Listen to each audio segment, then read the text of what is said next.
بسم اللہ الرحمن الرحیم نحمدہ ونصلی ونسلم علی رسولہ الکریم اما بعد فاعوذ باللہ من الشیطان الرجیم بسم اللہ الرحمن الرحیم یا ایہا الذین آمنوا لا تأکلوا الربا اضعافا مضاعفة واتقوا اللہ لعلکم تفلحون واتقوا النار التي اعدت للکافرین واطیعوا اللہ والرسول لعلکم ترحمون۔ صدق اللہ مولانا العظیم وبلغنا رسولہ النبی الکریم الامین۔ پچھلے رکوع کے اندر غزوہ احد اور غزوہ بدر کا پس منظر بیان کیا گیا تھا اور دونوں غزوات کی تفصیل اور اس کے اندر مسلمانوں کی فتح اور کفار کی شکست کے متعلق ذکر کیا گیا تھا۔ آج کی آیات میں سود کے متعلق ہے کہ سودی معاملات کرنے والے کا انجام انتہائی برا ہے، اس کے متعلق ذکر ہوگا۔ یا ایہا الذین آمنوا، اے ایمان والو، لا تأکلوا الربا، سود نہ کھاؤ، اضعافا مضاعفہ، کئی گنا، واتقوا اللہ، اللہ سے ڈرو، لعلکم تفلحون، تاکہ تم کامیاب ہو جاؤ، واتقوا النار التی، ڈرو اس آگ سے، اعدت للکافرین، جو کافروں کے لیے تیار کی گئی ہے، واطیعوا اللہ، اطاعت کرو اللہ کی، والرسول، اور رسول کی، لعلکم ترحمون، تاکہ تم پر رحم کیا جائے۔ ان آیات کے متعلق امام فخر الدین رازی رحمۃ اللہ علیہ نے تفسیر کبیر کے اندر لکھا ہے، وہ فرماتے ہیں ان اللہ لما شرح عظیم نعمہ علی المؤمنین، اللہ تعالیٰ نے جب ایمان والوں پر اپنی بڑی بڑی نعمتوں کو کھول دیا، فیما یتعلق فی امر الدین وفی امر الجہاد، دین کے معاملہ میں، جہاد کے معاملہ میں اللہ تعالیٰ نے اہل ایمان پر جو اپنی نعمتیں نازل فرمائیں، اس کے بعد اللہ رب العزت نے اتبع ذالک فیما یدخل فی امر النہی فی الامر والنہی والترغیب والترہیب، اس کے بعد اللہ تعالیٰ نے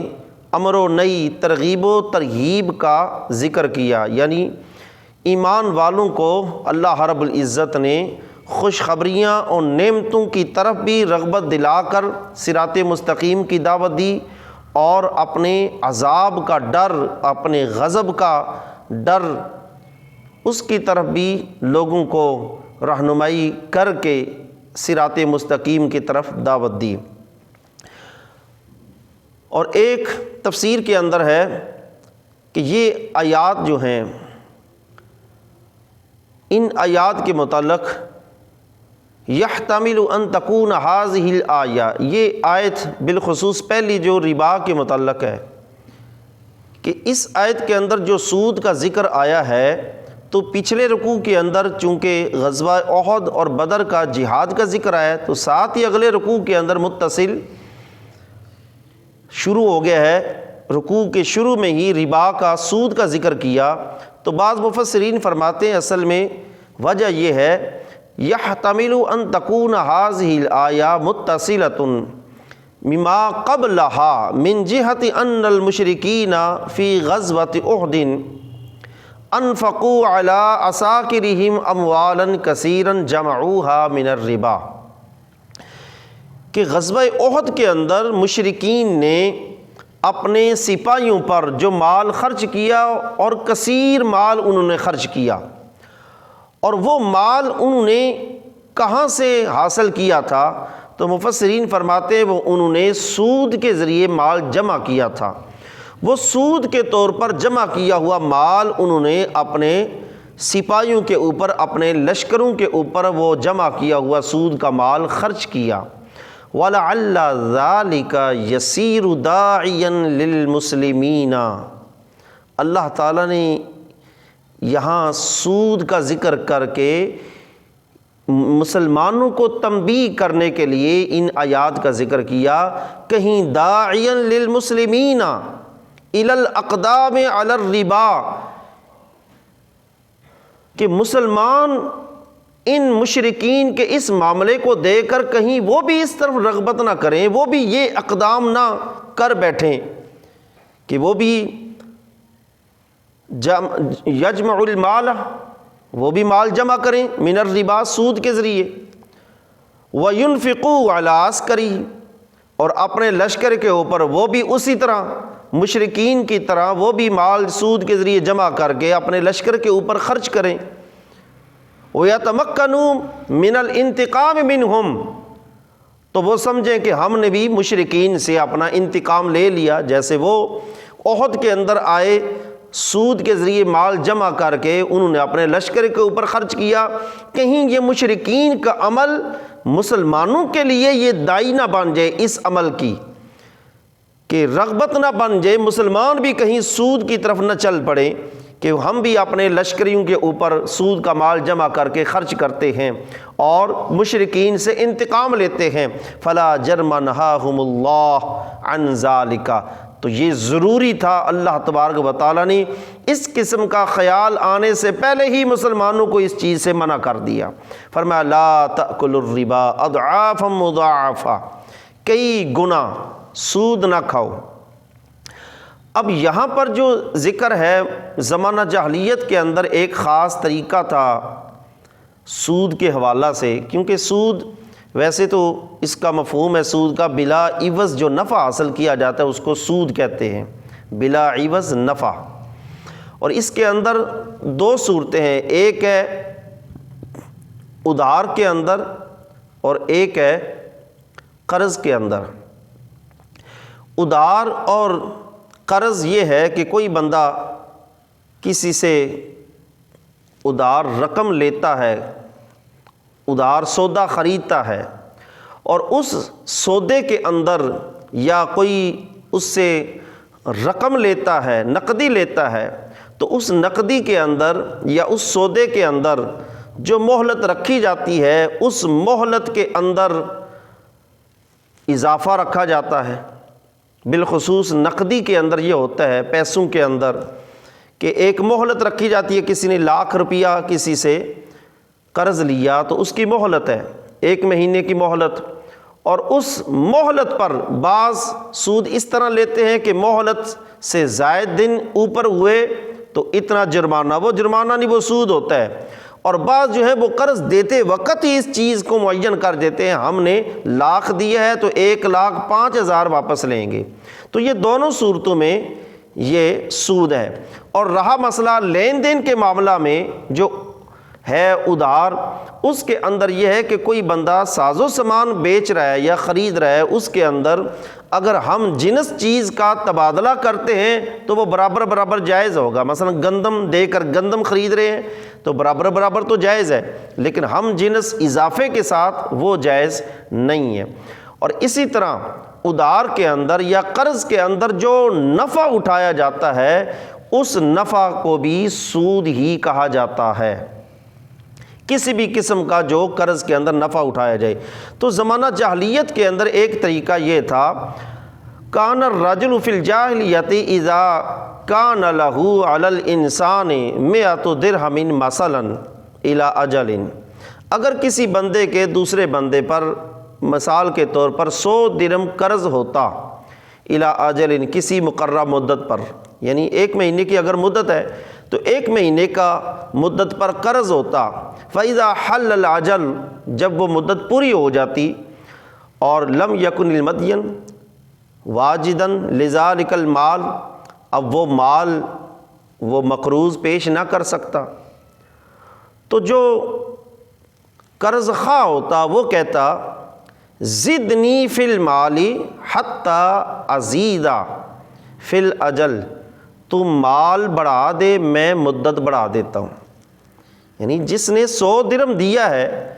مدت پوری ہونے پر اس کو اپنا 100 درہم نہ ملا تو اس نے مقروض سے کہا کہ تو جو میرا مال ہے 100 درہم،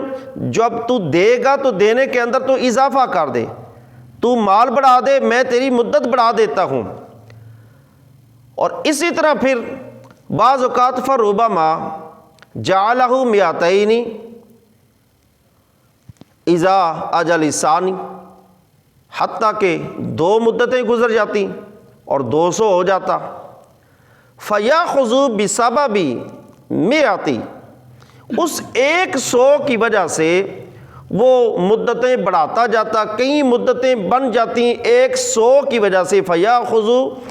بسبب المئۃ، اس 100 کی وجہ سے اضعافاً، وہ کئی گنا اس مقروض سے پیسے لے لیتا۔ فہذا هو المراد اضعافا مضاعفۃ، مفسرین فرماتے ہیں یہی اللہ تعالیٰ کا ارشاد ہے اضعاف مضاعفہ، کہ کئی گنا، یعنی زمانہ جاہلیت میں یہ طریقہ کہ ایک مقروض کو جو انہیں قرض دیا مدت پر، مدت پوری ہونے پر جب نہ ملا تو مدت بڑھانے کے لیے قرض کے اندر بھی اضافہ کر دیا، پھر وہ پوری ہوئی پھر بھی نہ ملا تو پھر اور اضافہ کر دیا، اس طرح کئی گنا وہ بڑھاتے گئے۔ تو اللہ تبارک و تعالیٰ نے فرمایا لا تأکلوا الربا اضعافا مضاعفہ واتقوا اللہ لعلکم تفلحون، فرمایا اللہ سے ڈرو تاکہ تم کامیاب ہو جاؤ۔ اب سود کا ذکر کر کے اللہ فرماتا ہے واتقوا النار التی اعدت للکافرین، اس آگ سے ڈرو جو کافروں کے لیے تیار کی گئی ہے۔ اب یہاں اللہ تبارک و تعالیٰ کتنی سخت قسم کی وعید بیان فرما رہا ہے کہ جہنم جو ہے وہ تو تیار ہے کافروں کے لیے، لیکن جو اہل ایمان جہنمیوں جیسا عمل کریں گے وہ بھی اس جہنم کے اندر جائیں گے۔ تو پتہ چلا سود بھی ایسا عمل ہے جس کی وجہ سے بندہ جہنم اور جہنم کی آگ کا مستحق بنے گا۔ اس لیے اللہ تعالیٰ فرما رہا ہے واتقوا النار التی اعدت للکافرین، اے ایمان والو اس آگ سے بچو جو تیار تو کافروں کے لیے کی گئی ہے، لیکن اگر تم نے سود کا معاملہ کیا تو پھر تم بھی اسی آگ میں جاؤ گے جو آگ کافروں کے لیے تیار کی گئی ہے۔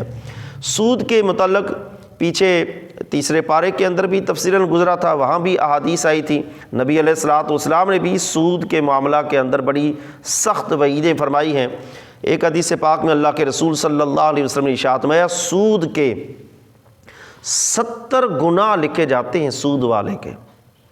70 گناہ، اور ان میں سے فرمایا سب سے ہلکا گناہ، ادنا ترین گناہ جو ہے سود کا 70 میں سے وہ یہ ہے کہ وہ سود کا معاملہ کرنے والا ایسے ہے جیسے اس نے اپنی ماں سے بدکاری کی ہے۔ یہ 70 میں سے ادنا اس کا گناہ ہے۔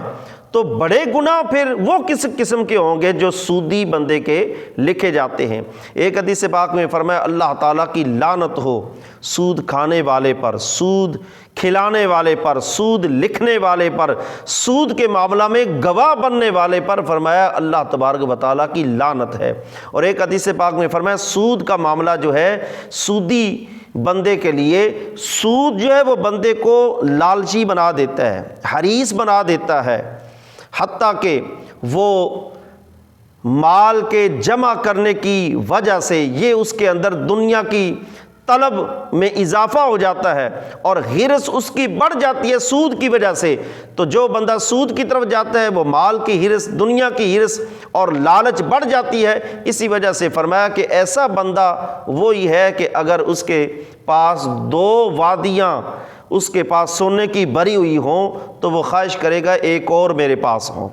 یعنی سود کا معاملہ کرنے والا اس کے دل کی لالچ بڑھ جاتی ہے، دنیا کی طلب اور تڑپ اس کی بڑھ جاتی ہے، اور پھر اللہ تبارک و تعالیٰ اور اس کے رسول کی نافرمانی میں آ جاتا ہے۔ فرمایا وَأَطِیعُوا اللَّهَ وَالرَّسُولَ لَعَلَّکُمْ تُرْحَمُونَ، ان معاملات میں تم اللہ کی بھی اطاعت کرو، اللہ کے رسول کی بھی اطاعت کرو تاکہ تم پر رحم کیا جائے۔ اللہ تبارک و تعالیٰ ہمیں اس سود جیسی نحوست اور اس کی تباہ کاریوں سے بچنے کی توفیق عطا فرمائے۔ آمین۔ وآخر دعوانا الحمد للہ رب العالمین۔